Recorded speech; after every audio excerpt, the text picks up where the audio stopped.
Hello दोस्तों, हमारे channel पर क्लास स्टडी 984 पर आप सभी का स्वागत है। हम आप सभी को क्लास 10 की हिंदी के मित्रता चैप्टर का सारांश बताएंगे। इसके लेखक आचार्य रामचंद्र शुक्ल जी हैं।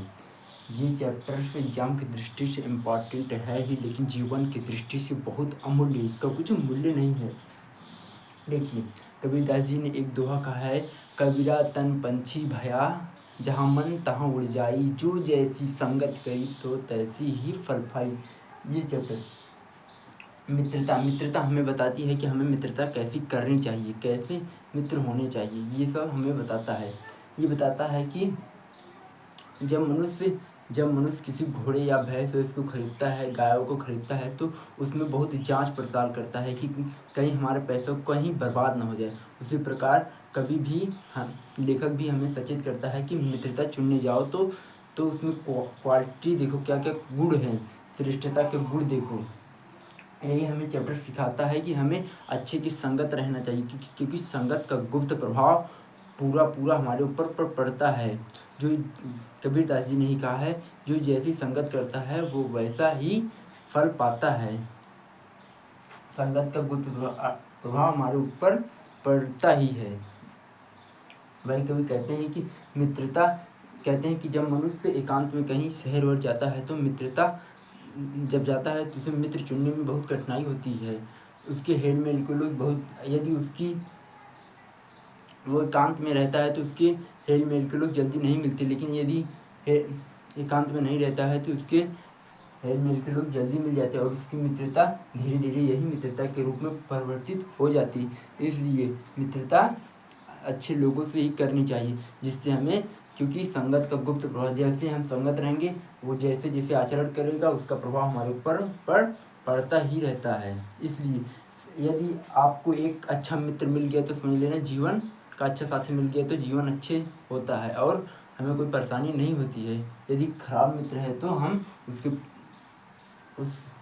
उसके पैरों में बंधी हुई चक्की के समान होंगे, चलते जाएंगे और हम अवनति के गड्ढे में चलते ही जाएंगे, ऐसे ही चलते जाएंगे। और एक दोहा भी लिखा गया है, बिन सत्संग विवेक न होई, राम कृपा बिन सुलभ न सोई। बिन अच्छे की संगत रहने से सत्संग नहीं होता, अच्छा नहीं होता है। जब अच्छे संगत रहेंगे तो अच्छा ही प्रभाव पड़ेगा।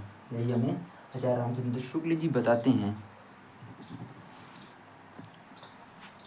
लेखक जब भी रचना करता है तो वो समाज को देखकर, वातावरण को देखकर उसी के हिसाब से रचना करता है, जिससे मनुष्य के सचेत मिल सके, मनुष्य की बुद्धि खुल सके, वही ये बताते हैं।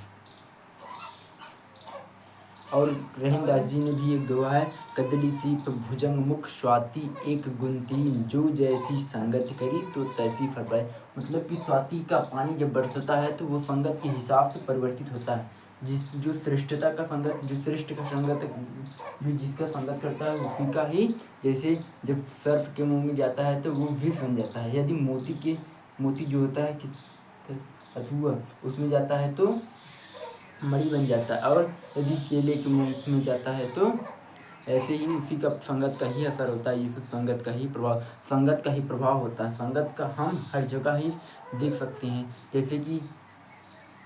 जैसे कि यदि सब्जी उब्जी हो, सब्जी पे यदि कोई किरौना या मक्खी उक्खी बैठ जाए तो इसकी कीमत सब्जी के भाव से ही होती है, सब्जी के भाव ही बिक जाए। यदि वही मक्खी सोने पर बैठ जाए तो उसकी कीमत जानते हैं कितना हो जाएगा, 10-20 हज़ार तक हो जाएगी। इस संगत का ही असर होता है। इसलिए जो जैसी संगत करता है वो वैसा ही फल पाता है। संगत का प्रभाव बहुत होता है।